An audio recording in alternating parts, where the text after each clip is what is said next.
Good morning to everybody. So let us continue with this course about the control of dispersive equation. So the last time I was explaining that we improved slightly the result by Russell and Zhang about the internal stabilization or internal controllability of the Cordovec-de Vries equation on a periodic domain. So I say to you that we need two ingredients. I will just state these two ingredients. I will not give any detail about the proof, but they are important actually. And to do that, I just need to introduce a few notations. Okay. So two additional tools or lemma.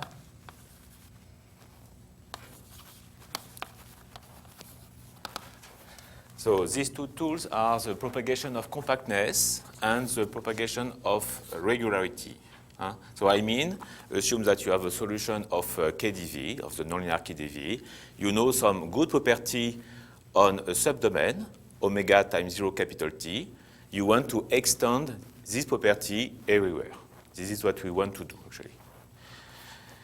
Okay, so I just need to introduce some notation. So as I said, so I will introduce Bourgain space for the KdV equation. So we introduce B and S, two numbers, and some norm U X BS. So B is for time and S is for space. And so we will take the sum over K in Z and the integral over R of this thing, so this quantity times tau minus K3 plus mu K to the power 2b. And finally, so we take the Fourier transform in both space and time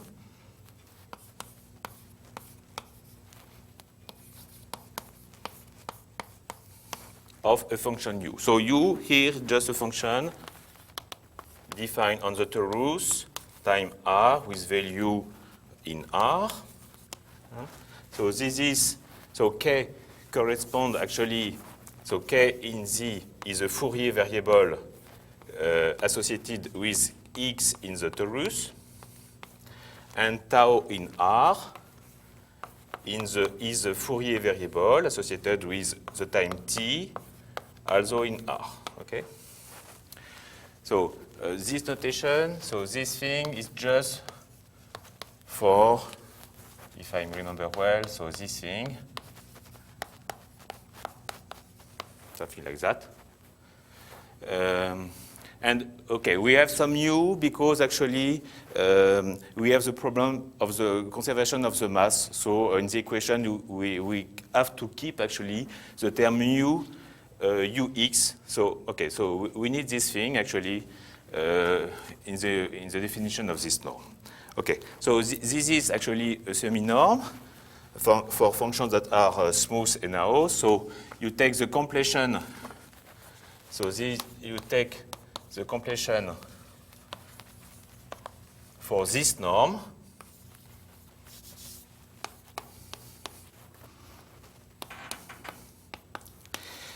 of the space of the Schwarz space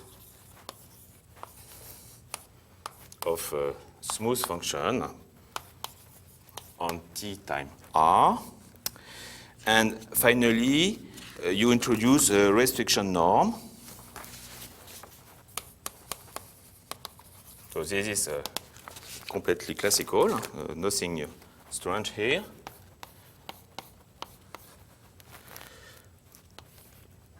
So it is just the infimum over all the norm of the extension to R. So for U tilde, a function defined on T time R into R, and the restriction of U tilde to T times 0 capital T is U. And so this is now for a function U which is defined just on this space. Okay, this domain. Right, okay, that's for the notation. Okay? Okay, so now the result is the following. So first result we need is propagation of compactness.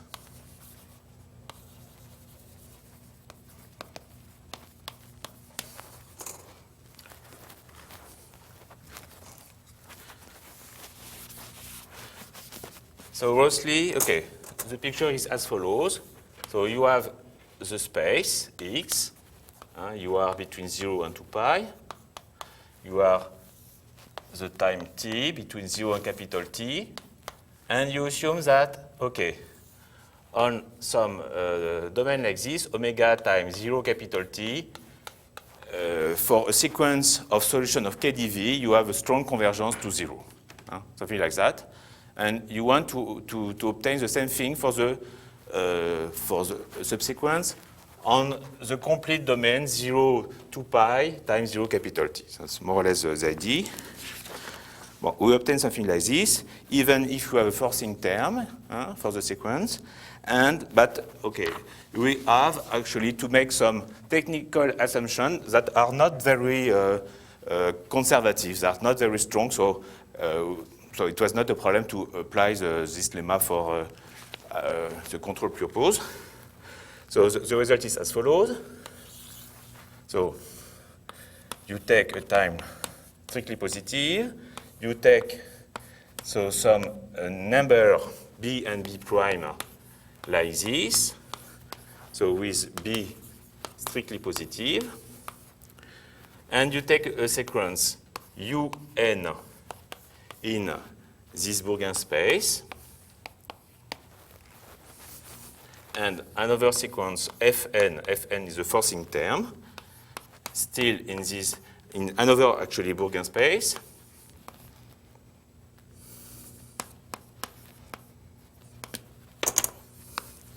Okay, and you assume that some properties are fulfilled.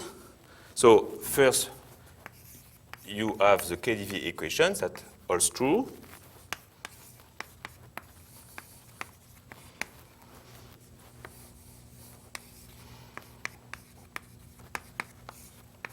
So as I said to you before, we have the mu. It is a constant that we need because of the fact that we have conservation of the mass. Okay, so this thing is constant, and this thing appears here. Okay, so this is the equation, but we need something more. So this is for all n larger than 1. So we assume also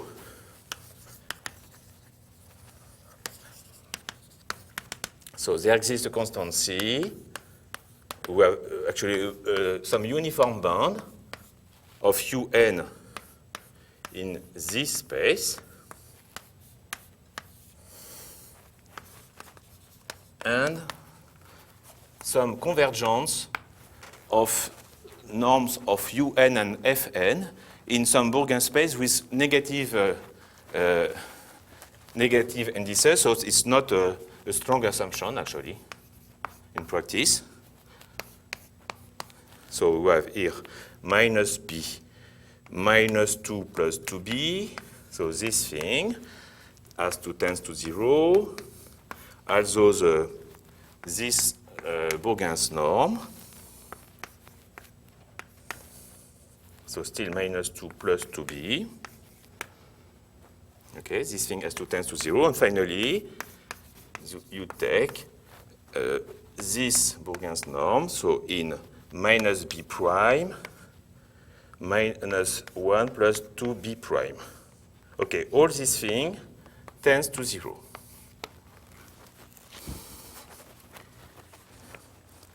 Well, that's the technical assumption we do at the beginning, and now we will do the assumption about the behavior of the sequence UN on this trip.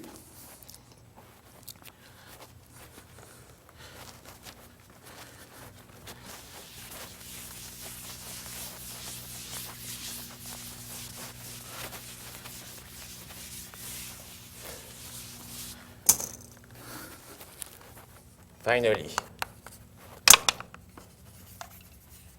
assume that UN tends to 0 strongly in L2 of 0 capital T, L2 of small omega, where small omega is any open set in 0 to pi.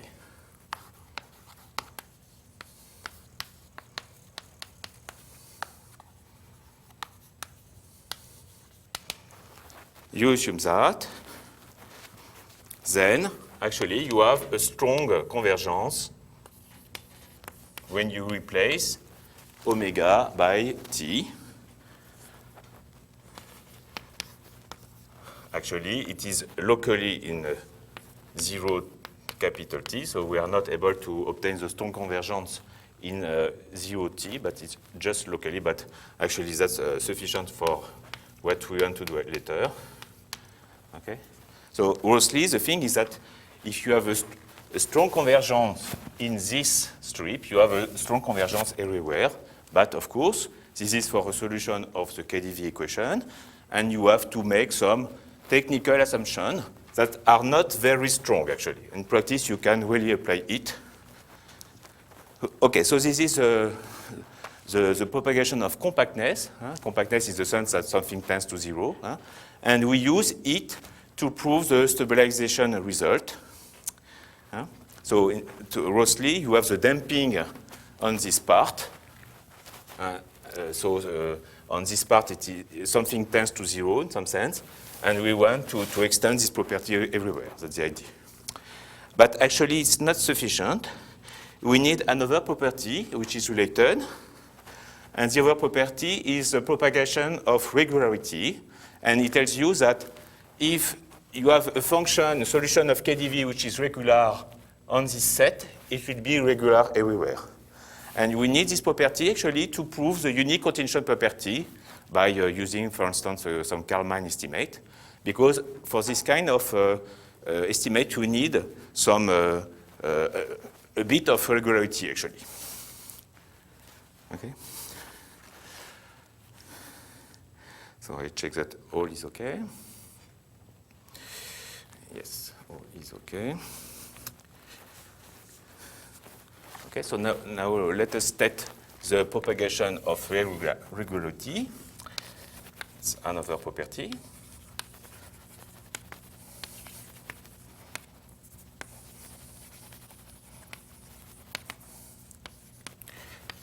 So now we don't consider a sequence but just a function, which solve, in some sense, a KdV equation.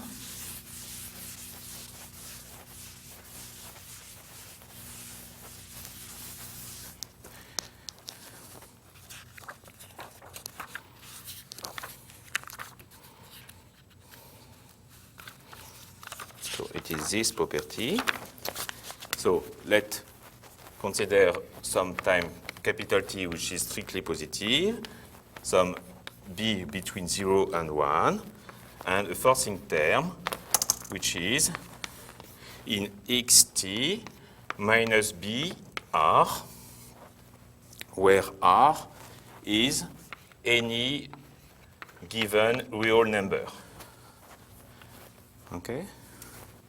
So now you take u in this space, xt br,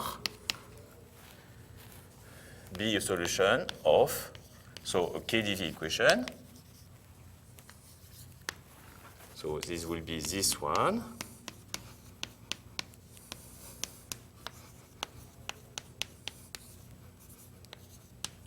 With the forcing term f.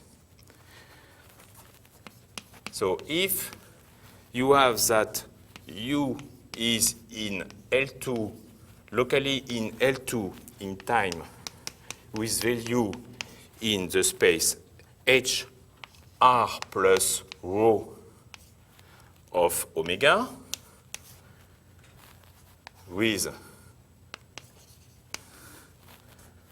so for some rho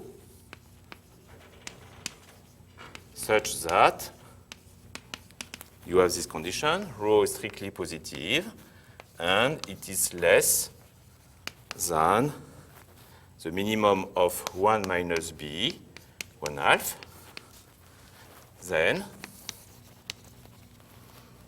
actually you can say that u is locally in time L2 with value in h r plus rho everywhere. So again, okay, you assume that on this subdomain you have something which has this regularity, r plus rho. Then you can extend this regularity everywhere. That's the idea. You can extend this property everywhere, like this. Okay? So this is a propagation of regularity, and it is some technical step that we need to apply at the end some Kalman estimate. And this property is actually, I think, interesting in itself, and it has some nice consequence. The consequence is that if you have a solution of the full nonlinear KdV equation which is smooth in this part, then it is smooth actually everywhere. So I will just state this result, which is related. Actually, we don't need to use it.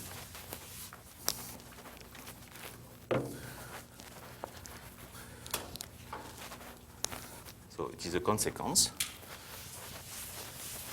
You do it by, you prove it by induction. So consequence.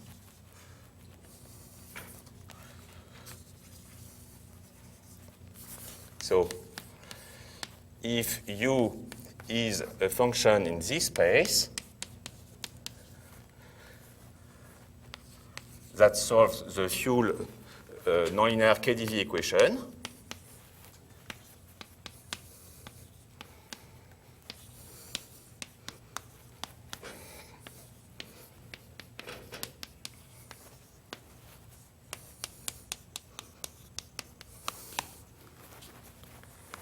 and if you assume that u is C infinity smooth on omega times 0t, then actually it has to be smooth everywhere.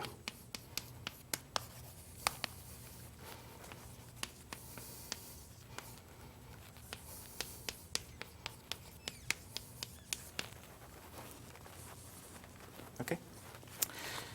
Okay. So this kind of property actually were introduced by Gilles Lebeau, Patrick Gérard, and Belsen-Demann for Schrödinger equation.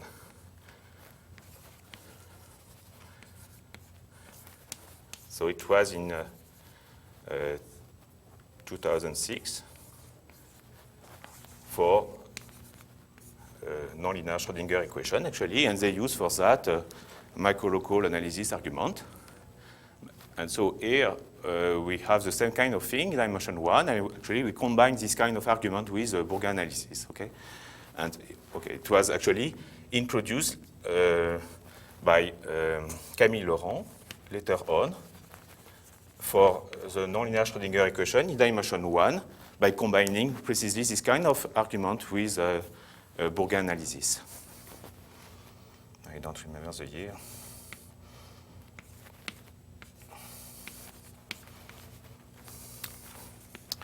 Okay, so that's precisely the tools that we need to obtain global result. And before, so considering another boundary condition, I should state that actually in all the results I stated on yesterday about KdV, you can add as well this term. It has absolutely no influence on the result. Okay? But as we shall see later, it's not the case when we look at the result on a bounded domain with asymmetric boundary condition.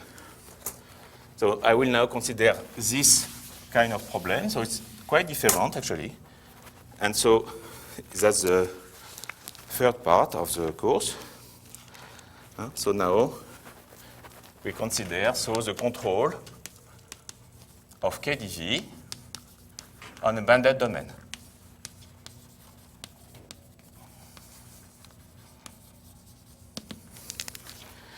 Okay. So we will consider still the KdV equation, but we shall keep this term.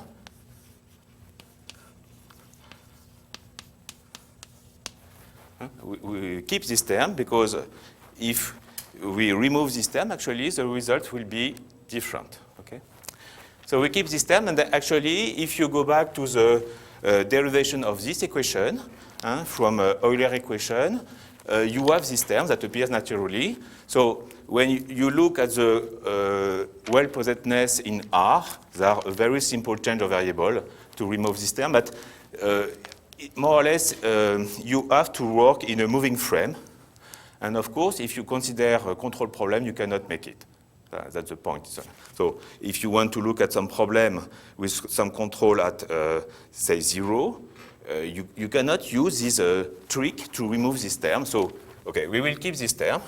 So typically, a very simple set of boundary conditions are as follows. You can, okay, assign y at 0, also at capital L. So I will assume that x is between 0 and capital L. And finally, you can also impose value of yx at capital L. So this problem, so well, you have to complement this with initial condition, of course.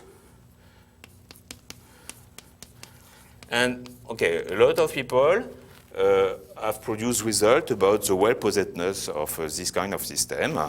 So in particular, Jerry Bona, Shumingson, and Bingyu Zhang. So one of these results, which is convenient for us, tells you that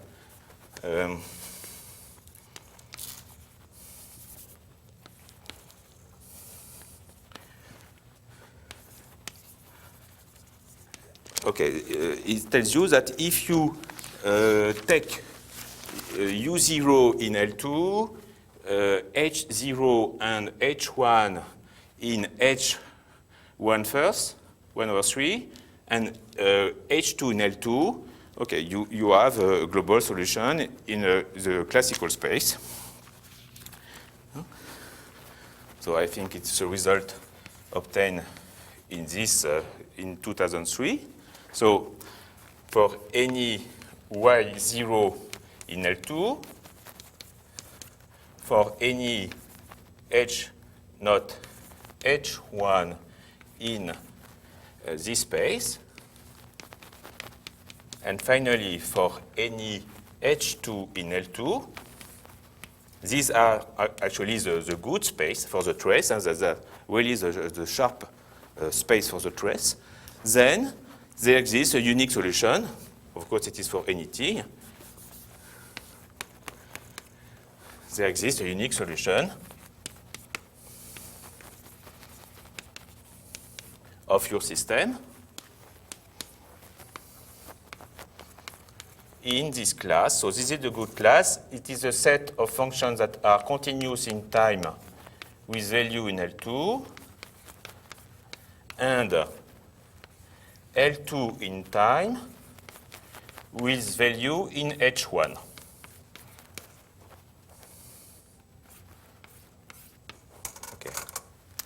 Okay, so of course now some natural issue is to see, okay, can we control this system? And actually people considered this kind of problem before actually. And I can say you that if you have the three control, you can obtain a global controllability result in long time, okay? So but actually it's not really a result state somewhere because just a byproduct of existing result. So with a control like this, if you have the three control, you can get a global controllability result in long time. Okay, but actually people in general are interested in controlling with the minimal number of control as possible. And okay, so what we will consider first is, okay, let us try to control only with H2 to begin with. Okay. So control from the left, from the right, sorry.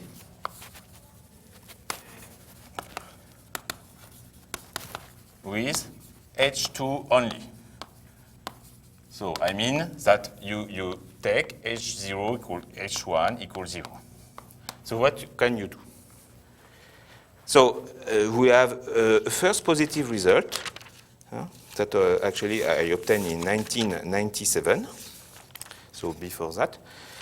And the result tells you that, okay, you can make it at least locally, provided that capital L is not in some set. So let us try to explain this kind of property.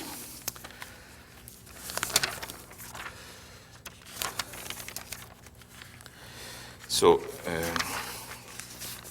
okay, here we are. So to explain this property, I need to introduce precisely this set. It is a discrete set, so it is a set of number that can be written this way.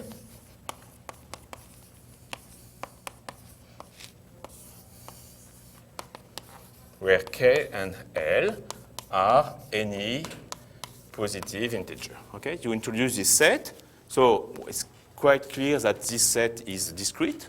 It's discrete.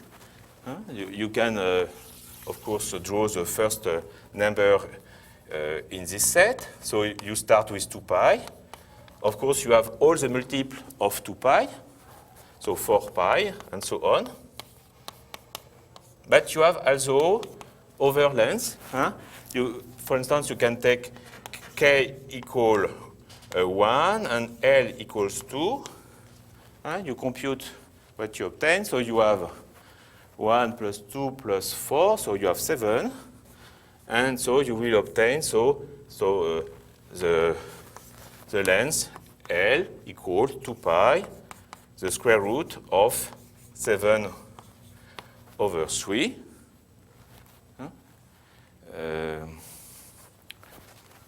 And so this thing is probably here.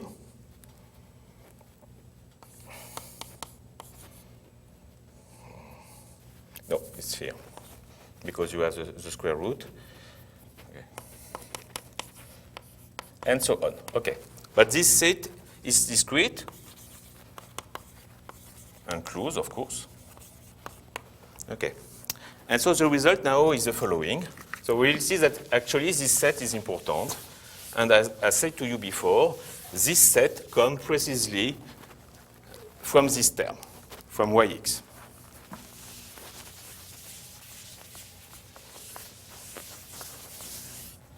So the result is the following one.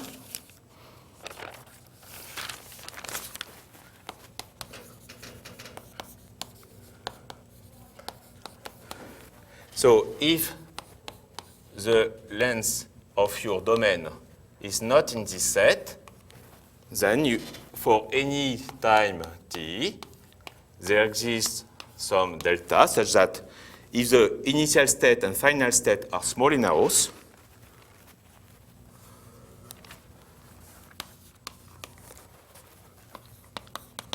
so if the initial state and the final state are small enough in the L2 norm,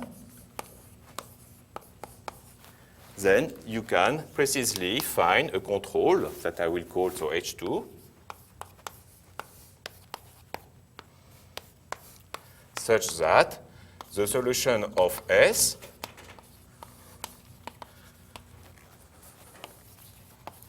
satisfies that y at time capital T is precisely what you want. That is y1. So I remind you that I assume still that h0 is 0 and h1 is 0. So there is only one control, okay? So if the length is not in this bad set, in some sense, okay, you can do what you want. With only one control, you have the exact controllability. You have that, and as I said before, so you have some trajectory in a good space.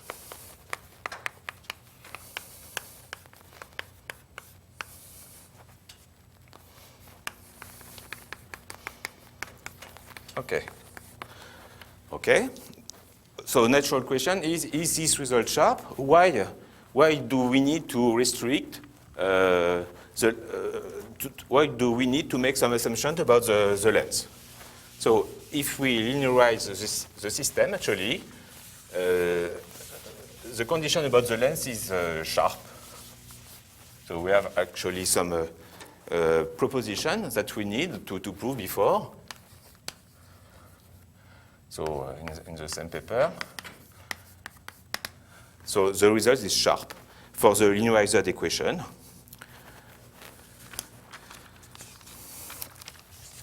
So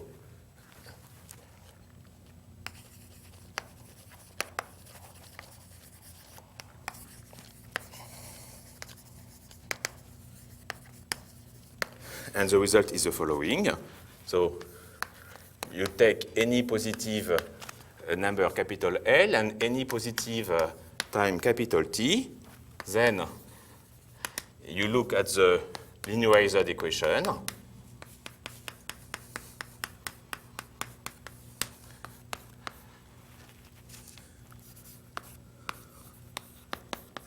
So it is as before. You control still only the first derivative.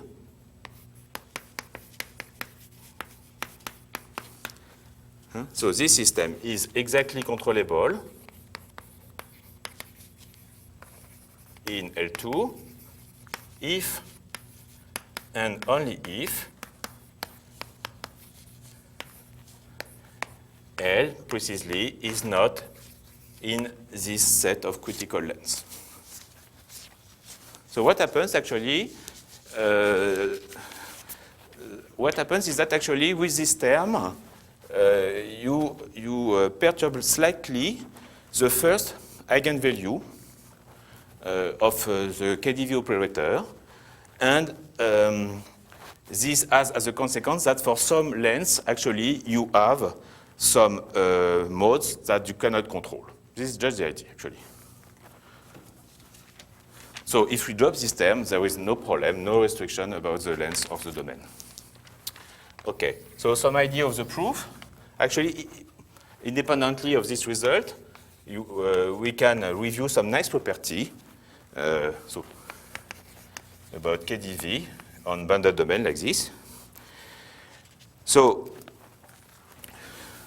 about the nice property, so you have the fact that if you look at the trace yx at 0, it exists actually. So this thing turns to be L2 in time. And of course, this property is not a consequence of that. So you have some regularity, which is hidden actually. So you have this property. It's not completely obvious. Another property, so you can derive it just by energy estimate actually. I mean, just by scaling the equation by y.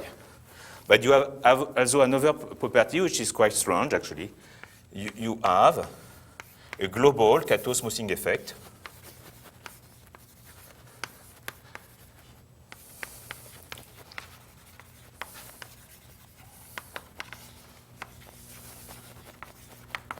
And thanks to which you don't need Bourgain's theory to deal with that in the nice energy space L2. And what is this, property, just this one?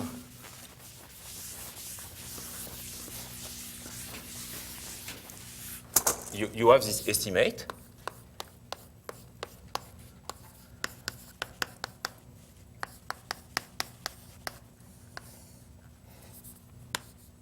So this thing is less than some constant, the initial state in L2. So this is for the homogeneous problem. So you take all the boundary value equals to 0. You consider the problem without any control. You have this property. How to prove it? So actually, at this time, I did not know a lot about KDV. So I use tools on control. And so one way to prove it is to use Moravec's type multiplier, which are very popular for the control of the wave equation when you use a multiplier method. So we use this kind of multiplier. And so what you have to do, you scale your equation, you multiply your equation, and integrate by y and x. So you have this weight x. Okay, that's the core. Okay. You do that, you integrate by part, and okay, you discover at the end that you have actually control on the first derivative of y. It's a very, very direct way to prove it. Actually, there is another way which is actually closely related to the way Kato proves his smoothing effect, is actually to do a change of function. So you introduce actually this function. I will call it, say, u equal exponential of minus x. Sorry, it's y. So y equal exponential of minus x time a new function v. Okay, this is a new function.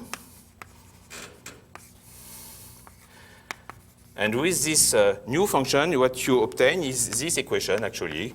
It's some equation in which you have a damping, like in Burger's equation. So you obtain actually a sort of KdV Burger's equation.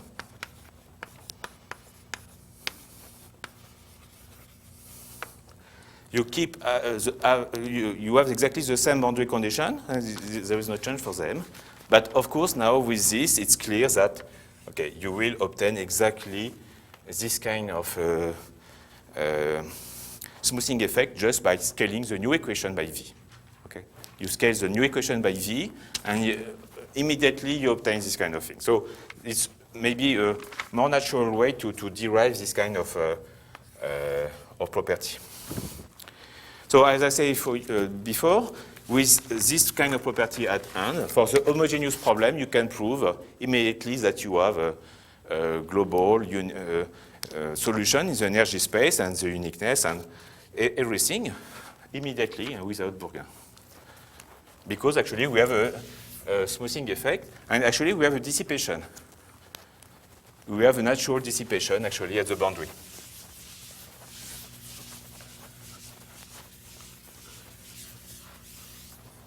Okay, so that's just the tool to start with, just to investigate the well-posedness, but we need something to prove, to discover what is the value of the critical length. So to make it, so some idea about the control problem now. How to prove, say, the proposition.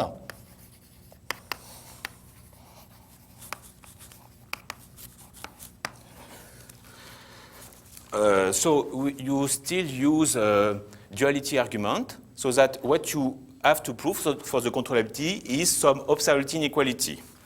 So the control property, so the exact controllability turns to be equivalent to the following observability inequality for a problem now without any control, and just some estimate. So you need to prove something like that.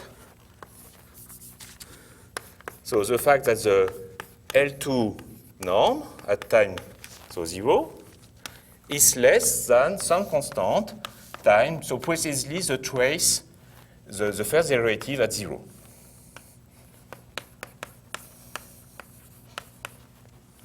So for the solution of the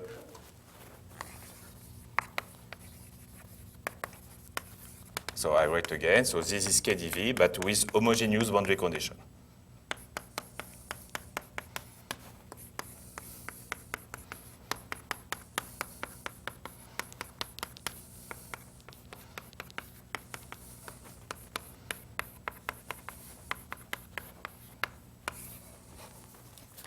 You have to prove this kind of thing. Okay, so what we can do is to follow the strategy used by Bardos, Lebot, Roche, and also some compactness, uniqueness argument due to Enriquez Joisois. We combine all these things together. So just the idea, so step one, you use a uniqueness, compactness argument.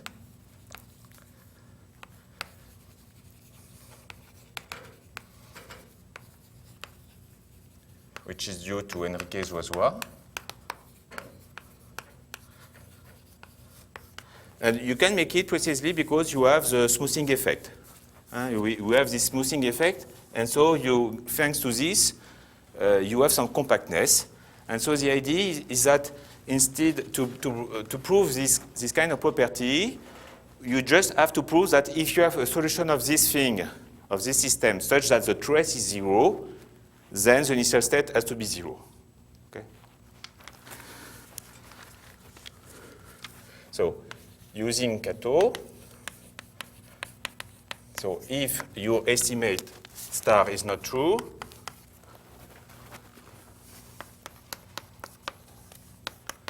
you can prove that there exists, why not, such that,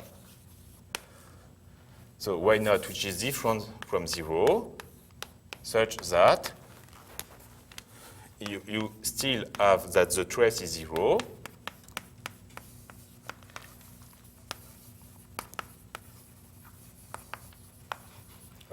so for the solution of your system, I will call it SH for homogeneous. Okay, you have to prove that. So the second step is a reduction to a spectral problem.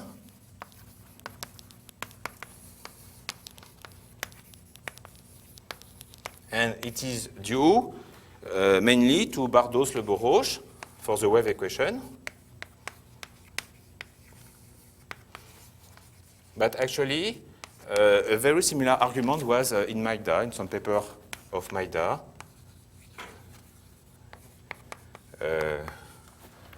About the transparent boundary condition for the wave equation. And so the idea is, okay, we want to remove this term. Okay, we want to remove the time and to have only a stationary problem, a sort of elliptic problem to solve at the end. Okay, and you can prove that actually, if you have a non-trivial solution of that, you can prove the existence of some state y0 in H3 such that you will have so this kind of property, so and also some eigenvalue which may be in C. So it is H3, but the complexification of H3 actually. So I mean you can consider complex function such that actually you have this property, so it will be so your operator that is minus U0 prime prime prime minus U0, and you have 4 boundary conditions.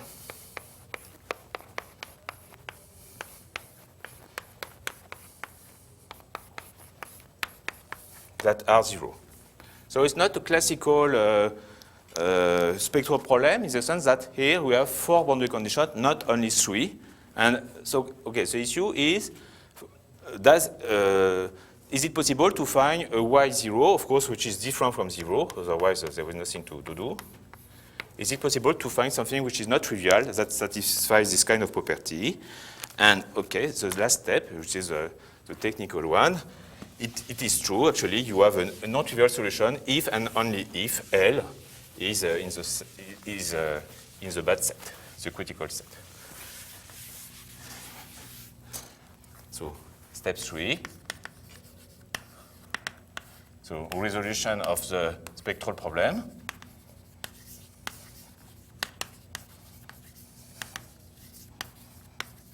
So exists a solution of your spectral problem if and only if, precisely, the length is critical. And to do that, what you do, so you have actually several ways. Even either you solve actually a set of equation, you just go back to the solution of this ODE and you express it in terms of using basic computation. Okay, you can prove it this way, but there is another way that I use and that may be useful for other problems actually. So you do the following: you extend y not by 0 outside 0 capital L, okay, and you use the Pauli-Wiener. And a bit of complex analysis. And you obtain immediately the solution without too much computation, actually. And so this method actually is quite robust. It's maybe not so natural, because of course we could say, okay, it's some ODE, we can solve it, we can see, but okay, for other system of equation, it may be quite complicated to do. Okay, so that's the way to solve to prove the proposition. And for the full equation, so we proceed exactly as we did for KdV equation on periodic domains. So you just apply construction principle to prove the result locally. So now you have some issue. So what happens when L is the critical length? So we know that the linearized equation is not controllable. What can be said about the nonlinear one? So actually, it turns that you can obtain some good result even if the linearized equation is not controllable. And this has been obtained in a series of papers. So you have a paper by Coron, Crépeau, Serpa. So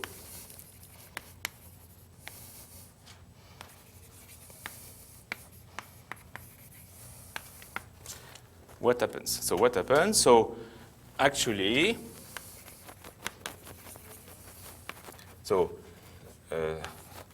some a good control result were derived by so many people. So first, Jean-Michel Coron and Emmanuel Crépeau. Next, Eduardo Serpa.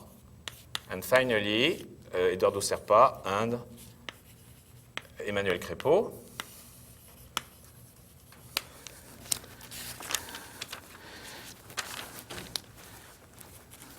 So it was in 2004, 2007, and 2008. And so the result, to be short, is that actually you have the exact controllability, even if the length is critical, by using actually the nonlinear terms.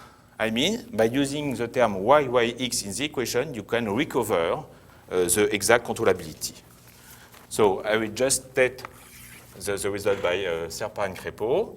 So actually, for theorem,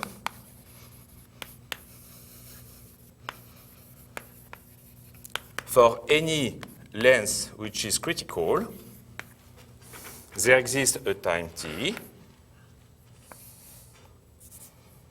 So there exists a time TL such that for any time which is larger than TL, we have local controllability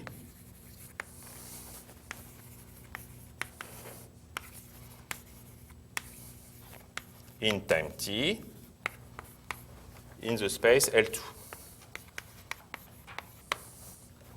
So, of course, you cannot just linearize because you know that the linearized system is not controllable. So what people do actually is to do expansion to the second or third order. And with this kind of argument, actually, you can use precisely the nonlinear term to obtain your result.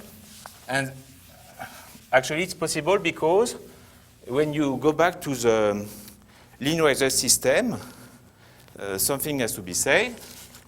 So, remark. If the length is critical, then for the linearized system, the set of reachable states, I mean the states that you can reach from 0, is not the full space, of course, but it has a finite codimension. So if you introduce this set, is a set of space Y1, there exists a control H2, such that the solution fulfills at time capital T Y. So we start from 0, sorry. And at time capital T, you arrive precisely at Y1. So if you look at that, actually, it has a finite codimension. I mean, if you look at this space, it is finite. An example, so let us begin with the first bad length. You can actually prove that R is the orthogonal space to the function 1 minus cosinus x. So here the dimension of this thing is just 1. So I mean, actually, okay, we cannot control when the length is critical, but actually you have only a finite number of directions that are missing. Only finite. And so, okay, there was some hope to be able to recover this finite dimension just by using the nonlinear term. And, okay, in this series of papers, they prove that it was possible to do it. It's not so simple, actually, because you have to distinguish several cases in this set. And the idea is that, okay, they use expansion. So they write things like that. Y equals some epsilon alpha plus epsilon square beta plus epsilon 3 gamma. And for the same for the control.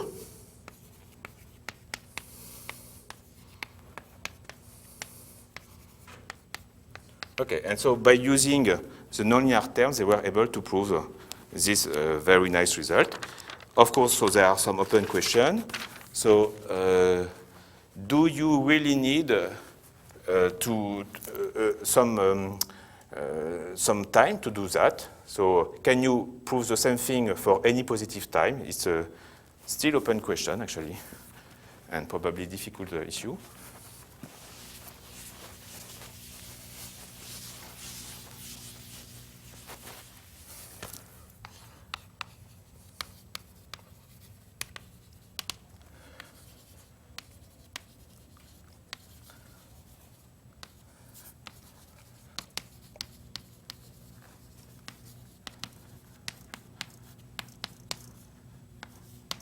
Can we do the same for any positive time? It's not known.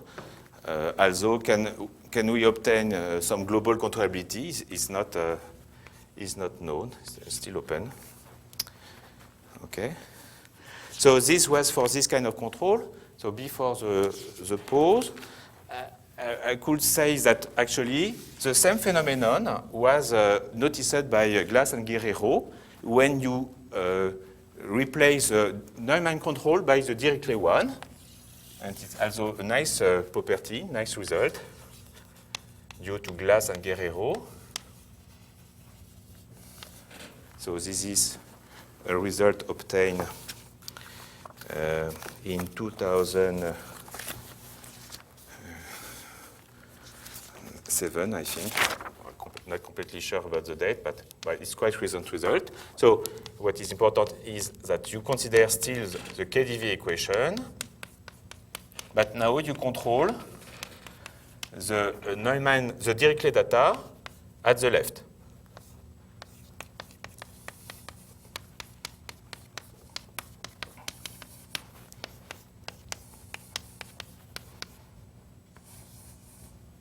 So this is your control.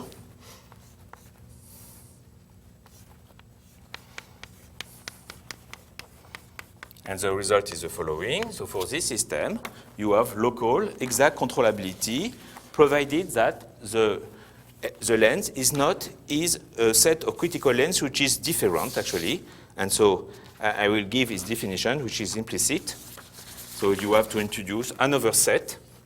And the point is that, okay, we don't know exactly what are the critical lengths inside, but we know that in this set you have a sequence. So it is infinite, actually. It is discrete, but we don't know explicitly the value of the length inside. So it's defined, actually, by some complicated equation.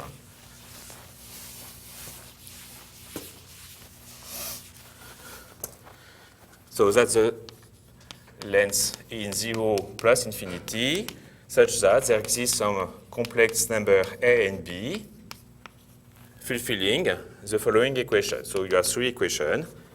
A exponential of A is B exponential of B equals minus A plus B exponential of A plus B, and L is given this way.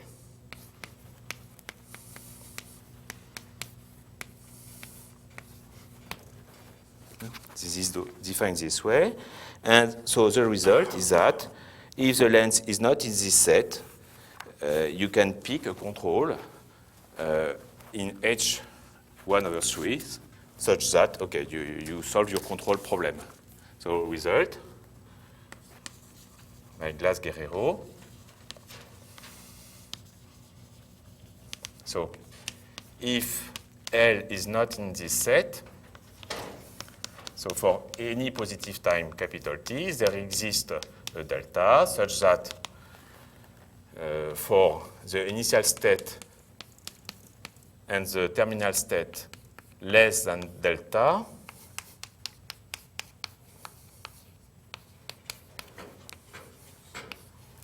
there exists a control. Well, actually, you can prove that the control is in the good space, but it was done later on, actually.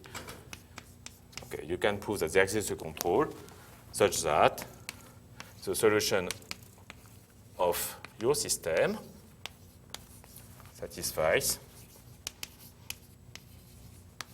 y at time capital T is precisely y1 of x.